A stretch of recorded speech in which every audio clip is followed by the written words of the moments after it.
Screw it. I'm starting to stream anyways. Hang on.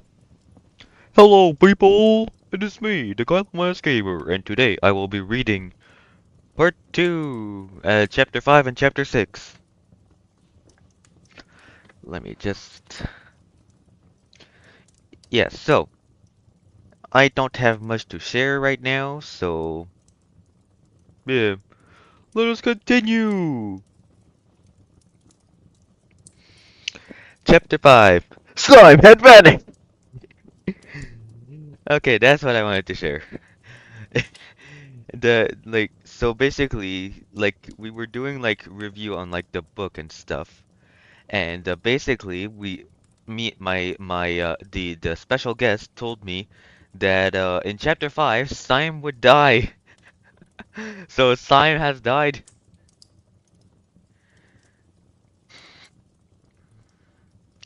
Anyways, yeah. Syme had vanished. A morning came and he was missing from work. A few thoughtless people commented on his absence. On the next day, nobody mentioned him. On the third day, Winston went into the vestibule of the records department to look at the notice board. One of the notices carried a printed list of the members of the chess committee, of whom Syme had been one. It looked almost exactly as it had looked before.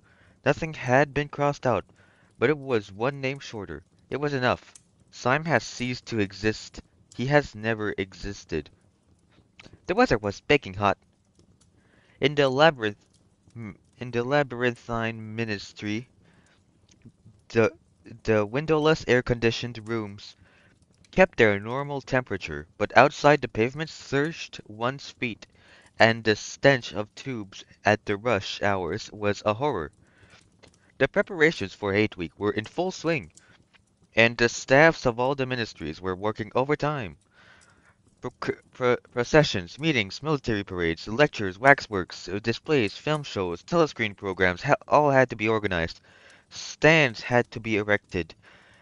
Effigies built, slogans coined, songs written, rumors circulated, photographs faked.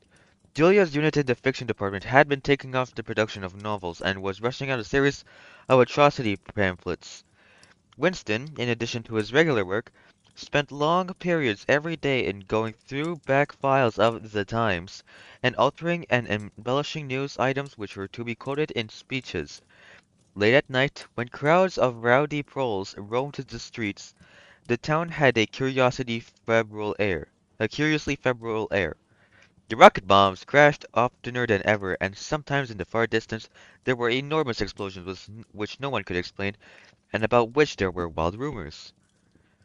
The new tune, which was used to be the theme song of Hate Week, the Hate Song it was called, had already been composed and was being endlessly plugged onto telescreens. It had a savage, barking rhythm which could not exactly be called music, but resembled the beating of a drum, roared out by hundreds of voices to the tramp of marching feet.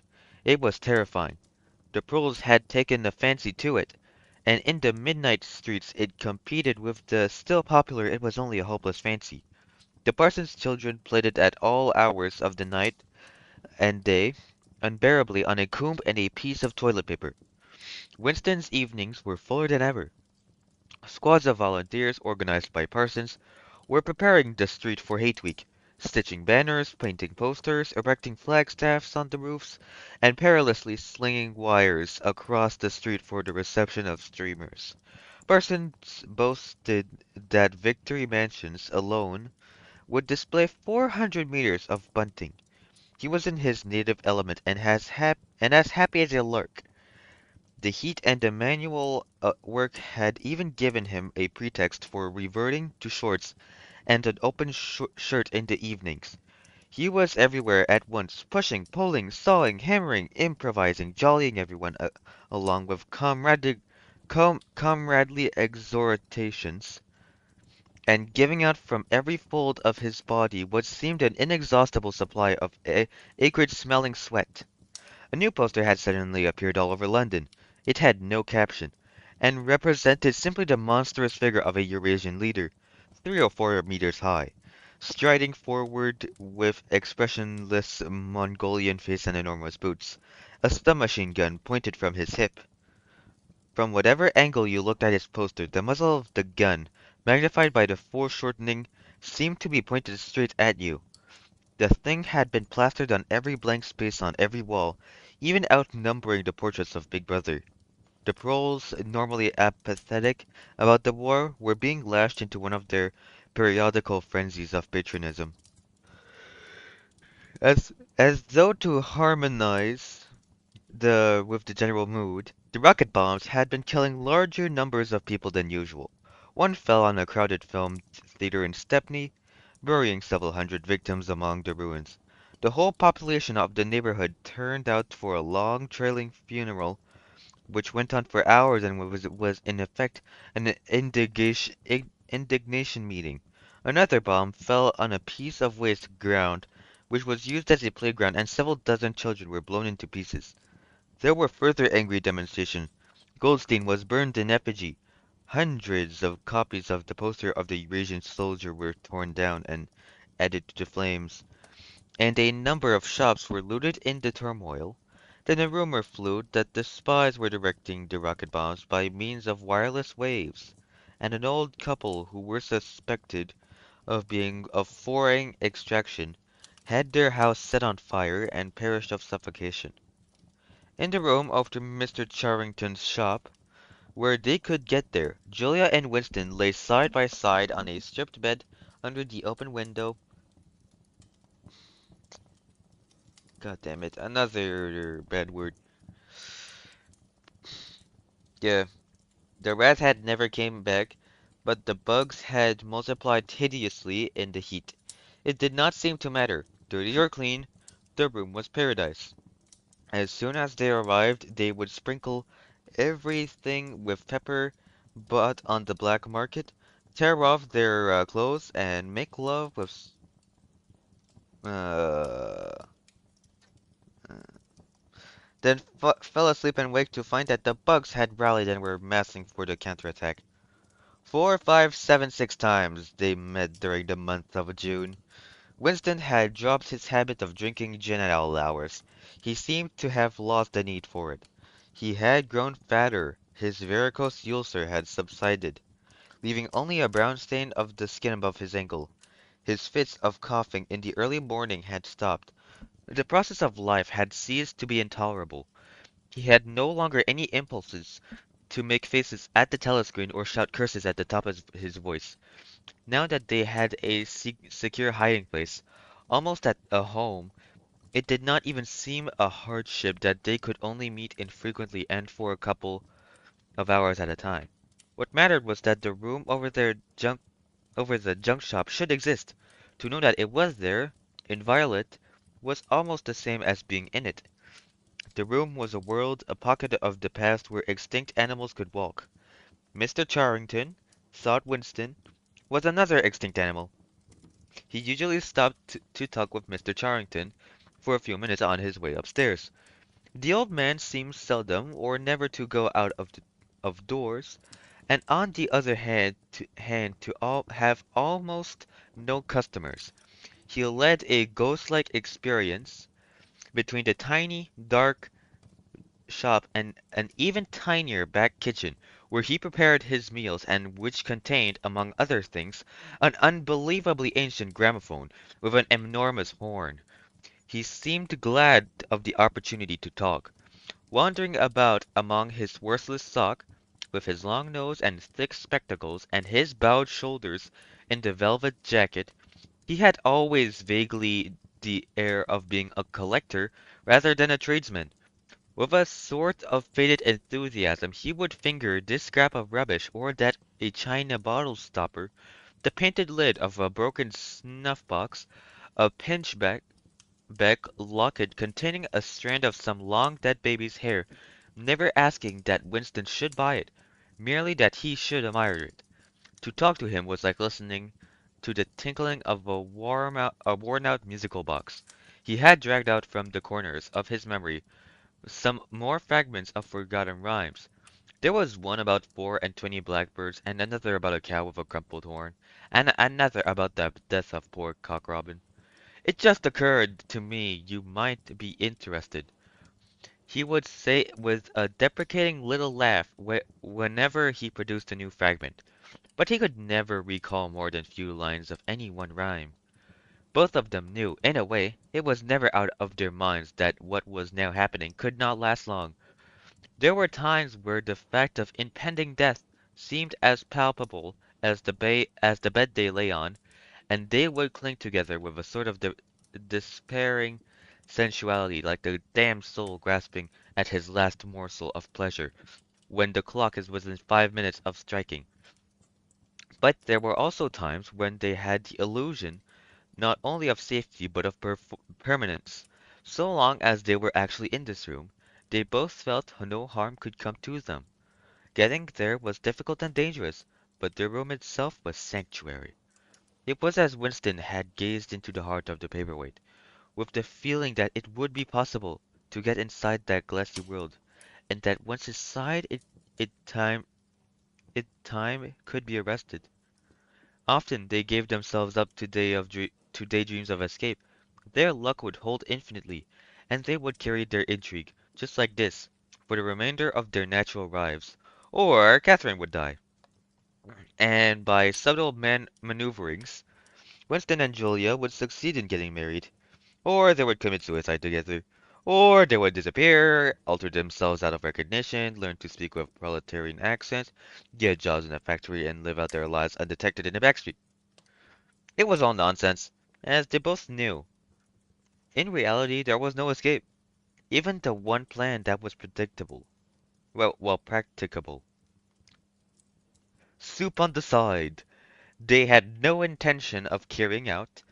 To hang on from day to day, and from week to week, spinning out the present that had no future, seemed an unconquerable instinct, just as one's lungs will always draw the next breath, so long as there is air available. Sometimes, too, they talked of engaging in active rebellion against the party, but with no notion of how to take this first step. Even if the fabulous brotherhood was a reality, there still remained the difficulty of finding one's way into it. He told her of the strange intimacy that existed, or seemed to exist, between himself and O'Brien, and of the impulse he sometimes felt simply to walk into O'Brien's presence, announce that he was the enemy of the party, and demand his help. Curiously enough, this did not strike her as an impossibly rash thing to do. She was used to judging people by their faces, and it seemed natural to her that Winston should believe O'Brien to be trustworthy on the strength of a single flash of the eyes. Moreover, she took it for granted that everyone, or nearly everyone, secretly hated the party and would break the rules if he thought it safe to do so. But she refused to believe that widespread, organized opposition exist or could exist. The tales about Goldstein and his underground army, she said, were simply a lot of rubbish which the party had invented for its own purposes, and which you had to pretend to believe in. Times beyond number at party rallies and spontaneous demonstrations. She had shouted at the top of her voice for the execution of people, hang on, whose names she had never heard and in whose supposed crimes she had not the faintest belief. When public trials were happening, she had taken her place in detachments from the Youth League, who surrounded the courts from morning to night, chanting at intervals, "Death to the traitors!" During the 2 minutes hate, she always excelled all others in shouting insults at Goldstein. Yet she had only the dimmest idea of who Goldstein was and what doctrines he was supposed to represent. She had grown up since the Revolution and was too young to remember the ideological battles of the 50s and the 60s. Such a thing as an independent political movement was outside her imagination, and in any case the party was invincible. It would always exist and it would always be the same. You could only rebel against it by secret obedience or, at most, by isolated acts of violence, such as killing someone or blowing someone up. Well, something up. In some ways, she was far more acute than Winston, and far less susceptible to party propaganda. Once when he happened in some connection to mention the war against Eurasia, she startled him by saying casually that in her opinion, the war was not happening. The rocket bombs which fell daily on London were probably fired by the government of Oceania itself just to keep people frightened. This was an idea that had literally never occurred to him. She also stirred a sort of envy in him by telling him that during 2 minutes hate, her great difficulty was to avoid bursting out laughing. But she only questioned the teachings of the party when they in some way touched upon her own life. Often she was ready to accept the official mythology, simply because the difference between the truth and falsehood did not seem important to her. She believed, for instance, having learnt it at school, that the party had invented airplanes. In his own school days, Winston remembered, in the late 50s, it was only the helicopter that the party claimed to have invented. A dozen years later, when Julia was at school, it was already claiming the aeroplane. One generation more, it would be claiming the steam engine. And one more generation, it would be claiming my Minecraft world. Imagine. Like, come on, my biofuel. Anyways, when he told her that aeroplanes had been in existence before he was born and long before the revolution, the fact struck her as totally uninteresting. After all, what did it matter who had invented aeroplanes? It was rather more of a shock to him when he discovered from some chance remark that she did not remember that Oceania, 4 years ago, had been at war with East Asia and at peace with Eurasia. It was true that she regarded the whole war as a sham, but apparently she had not even noticed that the name of the enemy had changed. "I thought we'd always been at war with Eurasia," she said vaguely. It frightened him as a little. The invention of aeroplanes dated from long before her birth, but the switchover into war had happened only 4 years ago, well after she was grown up. He argued with her about it for perhaps a quarter of an hour. In the end, he succeeded in forcing her memory back until she did dimly recall that at one time East Asia and not Eurasia had been the enemy. But the issue still struck her as unimportant. "Who cares?" she said impatiently. "It's always one bloody war after another, and one knows the news is all lies anyway." Sometimes he talked to her of the records department and the impudent forgeries that he committed there. Such things did not appear to horrify her. She did not feel the abyss opening beneath her feet at the thought of lies becoming truth. He told her the story of Jones, Aronson, and Rutherford, and the moments of and the momentous slip of paper which he had once held between his fingers. It did not make much impression of her. At first, indeed, she failed to grasp on the point of the story. "Were they a friend of yours?" she said. "No, I never knew them. They were inner party members. Besides, they were far older men than I was. They belonged to the old days, before the revolution. I barely knew them by sight. Then what was there to worry about? People are being killed off all the time, aren't they?" He tried to make her understand. This was an exceptional case. It wasn't just a question of somebody being killed. Do you realize that the past, starting from yesterday, had been actually abolished? If it survives anywhere, it's in a few solid objects with no words attached to them, like that lump of glass there. Already we know almost literally nothing about the revolution and the years before the revolution. Every record has been destroyed or falsified.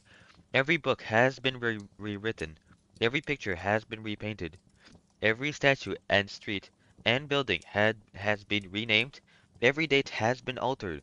And that process is continuing day by day and minute by minute. History has stopped. Nothing exists except an endless present in which the party is always right. I know, of course, that the past is falsified, but it would never be possible for me to prove it even if when I did the falsification myself. After the thing is done, no evidence ever remains. The only evidence is inside my own mind, and I don't know with any certainty that any other human being shares my memories. Just in that one instance, in my whole life, I did possess actual concrete evidence after the event, years after it. And what good was that? It was no good because I threw it away a few minutes later. But if the same thing happened today, I should keep it. Well, I wouldn't, said Julia. I'm quite ready to take risks, but only for something worthwhile, not for bits of old newspaper. What could you have done with it even if you had kept it? Not much, perhaps, but it was evidence. It might have planted a few doubts here and there, supposing that I dared to show it to anybody. I don't imagine that we can alter anything in our own lifetime, but one can imagine the little knots of resistance springing up here and there, small groups of people bending themselves together, and gradually growing, and even leaving a few records behind, so that the next generation can carry off where we leave off. I'm not interested in the next generation, dear. I'm interested in us. You're only a rebel from the waist downwards, he told her. She thought this brilliantly witty and flung her arms round in delight. In the ramifications of party doctrine, she had not the faintest interest. Whenever he began to talk of the principles of Ingsoc, doublethink, the mutability of the past, and the denial of objective reality, and to use newspeak words, she became bored and confused and said that she'd never pay any attention to that kind of thing. One knew that it was all rubbish, so why let oneself be worried by it? She knew when to cheer and when to boo, and that was all one needed. If he persisted in talking of such subjects, she had a disconcerting habit of falling asleep. She was one of those people who can go to sleep at any hour in any position. Talking to her, he realized how easy it was to present an appearance of orthodoxy while having no grasp whatever of what orthodoxy meant. In a way, the world view of the party imposed itself most successfully on people incapable of understanding it.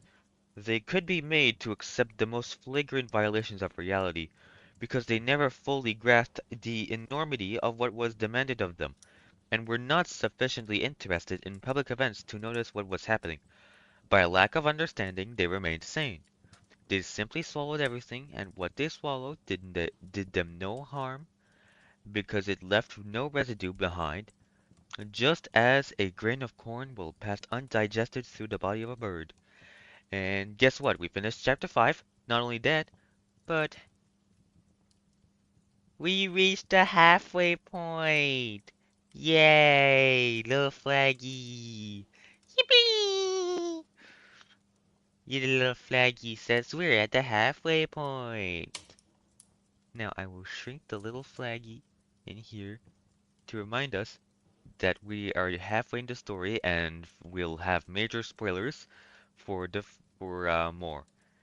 Anyways, it's time to start another break, like usual.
So sorry.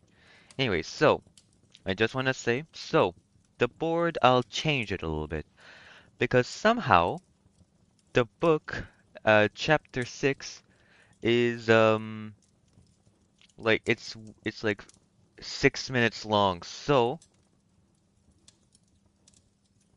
we will read chapters 7 and 6 now. Yeah, we changed I changed the title. And then tomorrow I will read chapter 8. But if you're wondering why I'm not going to read chapter 9, let's just say that the chapter is like an hour and 49 minutes long. That's like 2 streams worth. So yeah, we've reached halfway, and we will now read 2 chapters. One more just to fill in the 1 hour. Okie dokie, okie dokie. Let us continue. Chapter 6. It had happened at last. The expected message had come. All his life, it seemed to him, he had waiting for this to happen. He was walking down the long corridor at the ministry and he was almost at the spot where Julia had slipped the note into his hand when he became aware that someone larger than himself was walking just behind him. The person, whoever it was, gave a small cough, evidently as prelude to speaking. Winston stopped abruptly and turned. It was O'Brien. At last they were face to face, and it seemed that his only impulse was to run away. His heart bounded violently. He would have been incapable of speaking. O'Brien, however, had continued forward in the same movement, laying a friendlier hand for a moment on Winston's arm, so that the two of them were walking side by side. He began speaking with the peculiar grave courtesy that differentiated him from the majority of inner party members. "I had been hoping for an opportunity of talking to you," he said. "I was reading one of your newspeak articles in the Times the other day. You take a scholarly interest in newspeak, I believe." Winston had recovered part of his self-possession. "Hardly scholarly," he said. "I'm only an amateur. It's not my subject. I have never had anything to do with the actual construction of the language." "But you write it very elegantly," said O'Brien. "That is not only my opinion. I was talking recently to a friend of yours who is certainly an expert. His name has slipped my memory for a moment." Again Winston's heart stirred painfully. It was inconceivable that this was anything other than a reference to Syme. But Syme was not only dead, he was abolished and unperson. Any identifiable reference to him would have been more mortally dangerous.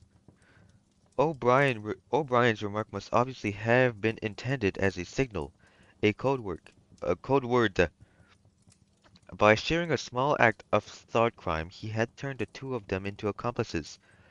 They had continued to stroll slowly down the corridor, but now O'Brien halted. With the curious, disarming friendliness that he always managed to put into gesture, he resettled his spectacles on his note. Then he went on. "What I had really intended to say was that in your article, I noticed you had used 2 words which have become obsolete, but that have only become so very recently.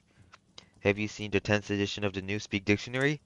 "No," said Winston, "yet I didn't think it had been issued yet. We are still using the 9th in the records department. The 10th edition is not due to appear for some months, I believe, but a few advanced copies have been circulated. I have one myself. It might interest you to look at it, perhaps." "Very much so," said Winston, immediately seeing where this tended. "Some of the new developments are most ingenious. The reduction in the number of verbs, that is the point that will appeal to you, I think. Let me see. Shall I send a messenger to you with the dictionary? But I'm afraid I invariably forget anything of that kind. Perhaps you could pick it up at my flat at some times that suited you? Wait, let me give you my address." They were standing in front of a telescreen. Somewhat absent-mindedly O'Brien felt 2 of his pockets and then produced a small leather-covered notebook and a gold ink pencil. Immediately beneath the telescreen in such a position that anyone who was watching at the other end of the instrument could read what he was writing. He scribbled an address, tore out the page, and handed it to Winston. "I am usually at home in the evenings," he said. "If not, my servant will give you the dictionary." He was gone, leaving Winston holding the scrap of paper, which this time was no need to conceal. Nevertheless, he carefully memorized what was written on it, and some hours later jumped it into the memory hole, along with a mass of other papers. They had been talking to one another for a couple of minutes at most. There was only one meaning that the episode could possibly have.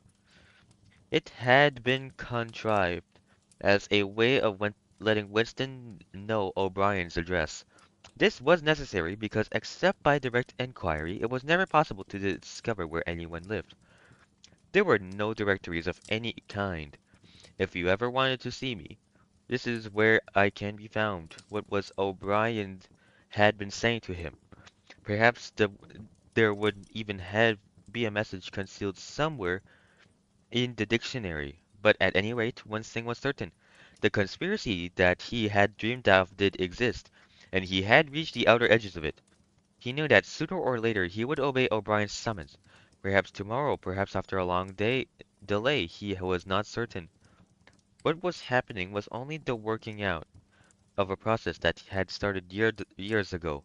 The first step had been a secret, involuntarily thought; the second had been the opening of the diary. He had moved from thoughts to words, and now happened in the minutes from words to actions. The last step was something that would happen in the Ministry of Love. He had accepted it. The end was contained in the beginning, but it was frightening, or more exactly, like it was like a foretaste of death, like being a little less alive. Even while he was speaking to O'Brien, when the meaning of the words had sunk in a chilly shuddering feeling had taken possession of his body. He had the sensation of stepping into the dampness of a grave, and it was not much better because he had always known that the grave was there and waiting for him. That that concludes chapter 6. Now, chapter 7. Winston had woken up with his eyes full of tears. Julia rolled sleepily against him, murmuring something that might have been "What's the matter?" "I dreamt," he began, and stopped short. It was too complex to put into words. There was the dream itself, and there was a memory connected with it that had swum into his mind into memory in the few seconds after walking. He lay back with his eyes shut, still sodden in the atmosphere of the dream. It was a vast luminous dream, in which his whole life seemed to stretch out before him like a landscape on a summer evening after rain. It had all occurred inside the glass paperweight, but the surface of the glass was the dome of the sky, and inside the dome everything was flooded with clear soft light in which one could see into interminable distances. The dream had also been comprehended by, indeed, in some sense it had consisted in, a gesture of the arm made by his mother, and made again 30 years later by the Jewish woman he had seen on the news film, trying to shelter the small boy from the bullets, before the helicopter blew them both to pieces. "Do you know," he said, "that until this moment I believed I had murdered my mother." "Why did you murder her?" said Julia, almost asleep. "I didn't murder her, not physically." In the dream he had remembered his last glimpse of his mother, and within a few moments of whacking the cluster of small events surrounding it had all come back. It was a memory that he must have deliberately pushed out of his consciousness over many years. He was not certain of the date, but he could not have been less than 10 years old, possibly 12, when it had happened. His father had disappeared some time earlier, how much earlier he could not remember. He remembered better than rackety, uneasy circumstances of the time. The periodical panics about air raids and the sheltering in tube stations. The piles of rubbles everywhere. The unintelligible proclamations posted at street corners, the gangs of youth in in shirts all the same color, the enormous crews outside the bakeries, the intermittent machine gun fire in the distance, above all, the fact that there was never enough to eat. He remembered long afternoons spent with other boys in scrounging round dustbins and rubbish heaps, picking out the ribs of cabbage leaves, potato peelings, sometimes even scraps of stale bread crust, from which they carefully scraped away the cinders, and also in waiting for the passing of trucks which traveled over a certain route and were known to carry cattle feed, and which, when they jolted over the bad patches in the road, sometimes split a few fragments of oil cake. When his father disappeared, his mother did not show any surprise or any violent grief, but a sudden change came over her. She seemed to have become completely spiritless. It was evident to Winston that she was waiting for for something that she knew must happen. She did everything that was needed. Cooked, washed, mended, made the bed, swept the floor, dusted the mantelpiece, always very slowly and with a curious lack of superfluous motion, like an artist's slave figure moving on of its own accord. Her large, shapely body seemed to relapse naturally into stillness.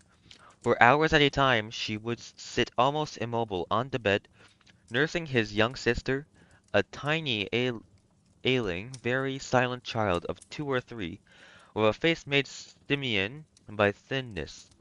Very occasionally she would take Winston in her arms and press him against her for a long time without saying anything.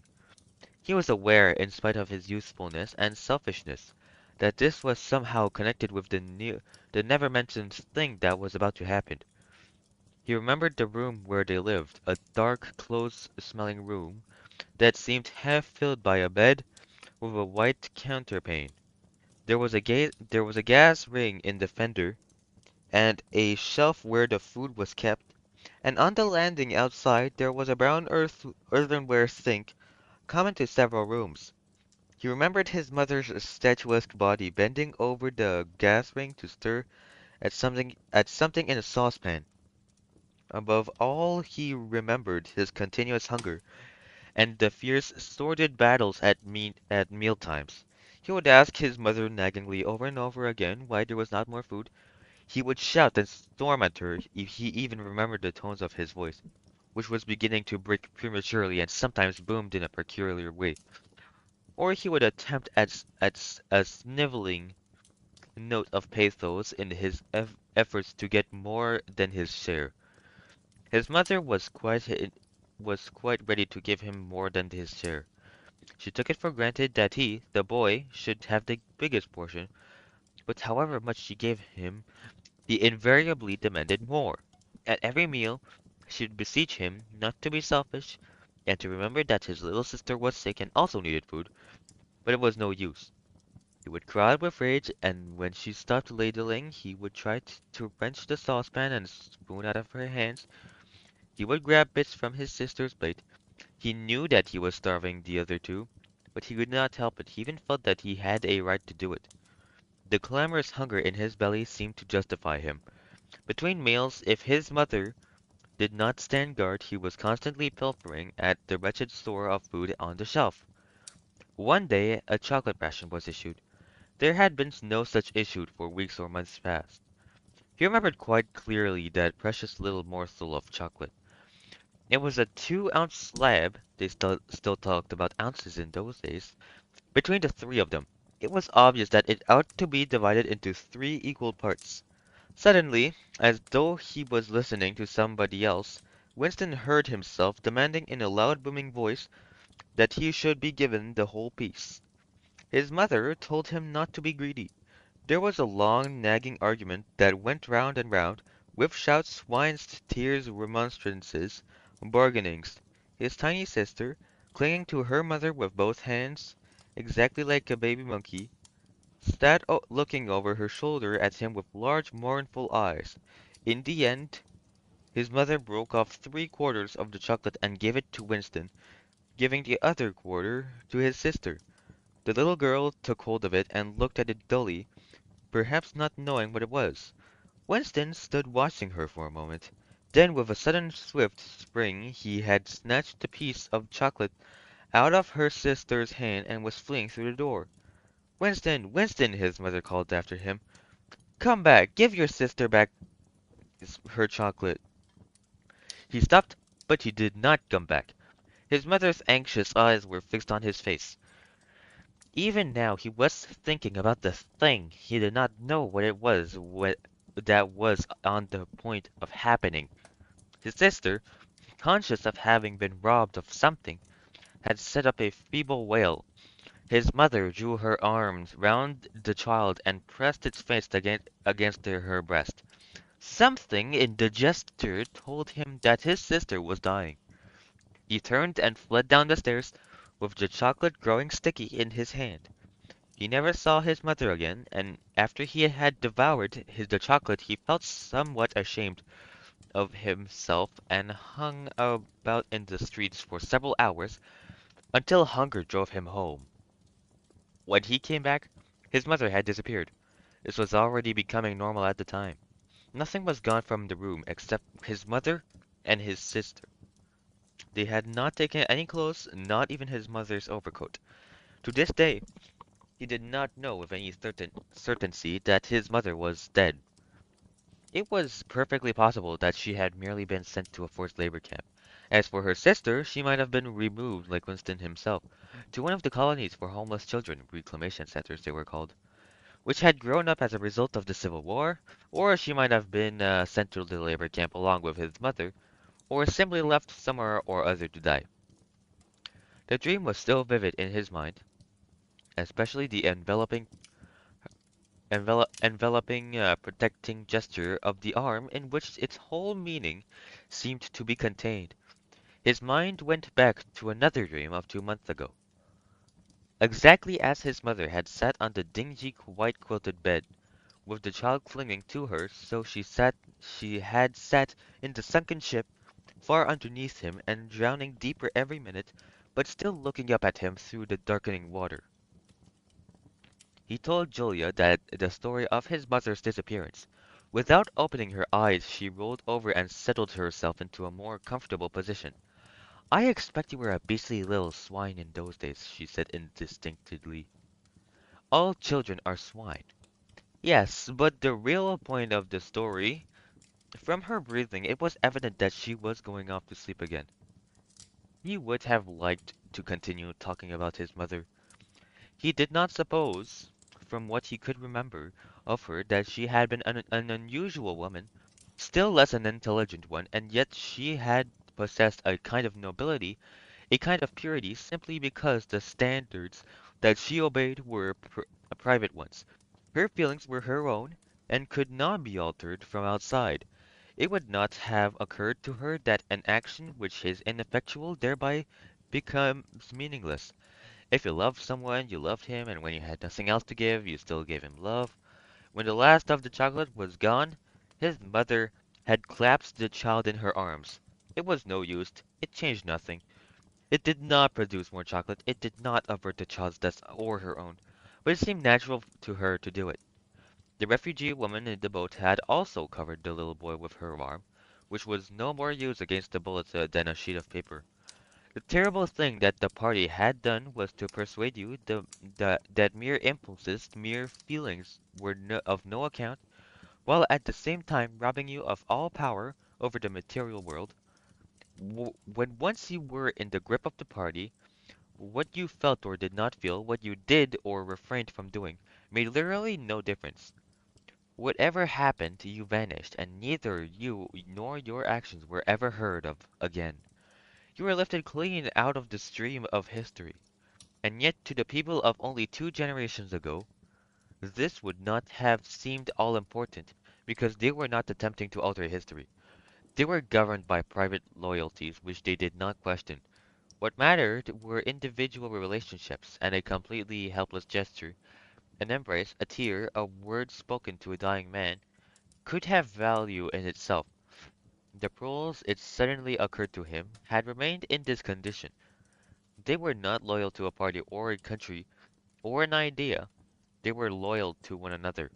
For the first time in his life, he did not despise the pros or think of them merely as an inert force which would one day spring to life and regenerate the world. The pros had stayed human.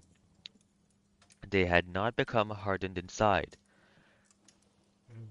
They had held on to primitive emotions, which he himself had to relearn by conscious effort. And in thinking this, he remembered without apparent relevance how a few weeks ago he had seen a hand, severed hand lying on the pavement and had kicked it into the gutter as though it had been a cabbage stalk. The pros are human beings, he said aloud. We are not human. Why not? Said Julia, who had woken up again. He thought for it a little while. Has it ever occurred to you, he said, that the best thing for us to do would be simply to walk out of here before it's too late, and never see each other again? Yes, dear, it has occurred to me several times, but I'm not going to do it, all the same. We've been lucky, he said, but it can't last much longer. You're young. You look normal and innocent. If you keep clear of people like me, you might stay alive for another 50 years. No, I've thought it all out. What you do, I'm going to do, and don't be too downhearted. I'm rather good at staying alive. We may be together for another 6 months, a year, there's no knowing. At the end, we're certain to be apart. Do you realize how utterly alone we shall be? When once they get hold of us, there will be nothing, literally nothing, that either of us can do for the other. If I confess, they'll shoot you, and if I refuse to confess, they'll shoot you just the same. Nothing that I can do or say or stop myself from saying will put off your death for as much as 5 minutes. Neither of us will even know where the other is alive or dead. We shall be utterly without power of any kind. The one thing that matters is that we shouldn't betray one another, although even that can't make the slightest difference. If you mean confessing, he said, we shall do that right enough. Everybody always confesses. You can't help it. They torture you. I don't mean confessing. Confession is not betrayal. What you say or do doesn't matter. Only feelings matter. If they could make me stop loving you, that would be the real betrayal. She thought it over. They can't do that, she said finally. It's the one thing they can't do. They can make you say anything, but they can't make you believe it. They can't get inside you. No, he said a little more hopefully. No, that's not quite true. They can't get inside you. If you can feel that staying human is worthwhile, even if when it can't have any result whatever, you've beaten them. He thought of the telescreen with its never-sleeping ear. They could spy upon you night and day, but if you kept your head, you could still outwit them. With all their cleverness, they had never mastered the secret of finding out what another human being was thinking. Perhaps that was less true when you were actually in their hands. One did not know what happened inside the Ministry of Love, but it was possible to guess. Tortures, drugs, delicate instruments that registered your nervous reactions, gradual wearing down by sleeplessness and solitude and persistent questioning. Facts, at any rate, could not be kept hidden. They could be tracked down by inquiry. They could be squeezed out of you by torture. But if the object was not to stay alive but to stay human, what difference did it ultimately make? They could not alter your feelings. For that matter, you could not alter them yourself. Even if you wanted to, they could lay bare in the utmost detail everything that you had done or said or thought, but the inner heart, whose workings were mysterious even to yourself, remained impregnable. And that concludes chapter 7. Tomorrow we'll only read chapter 8 because hang on, let me check how long is it.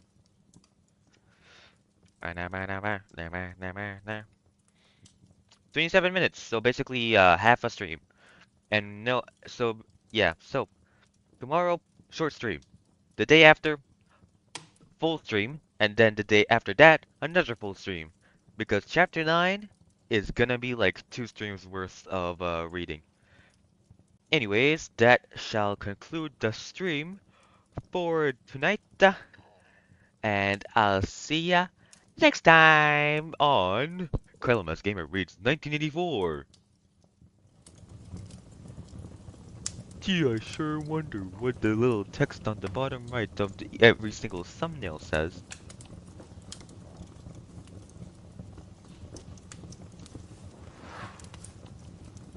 Also, yeah, stuff happened, but I forgot. I want to remember the stuff, but I forgot the stuff. So let's just say I got stuff, but I got no stuff. So let's just say the stuff has been delivered, and that you got your good stuff. And by good stuff, I mean the stuff that I said that is not 1984, but rather than just stuff. Anyways, goodbye and do stuff.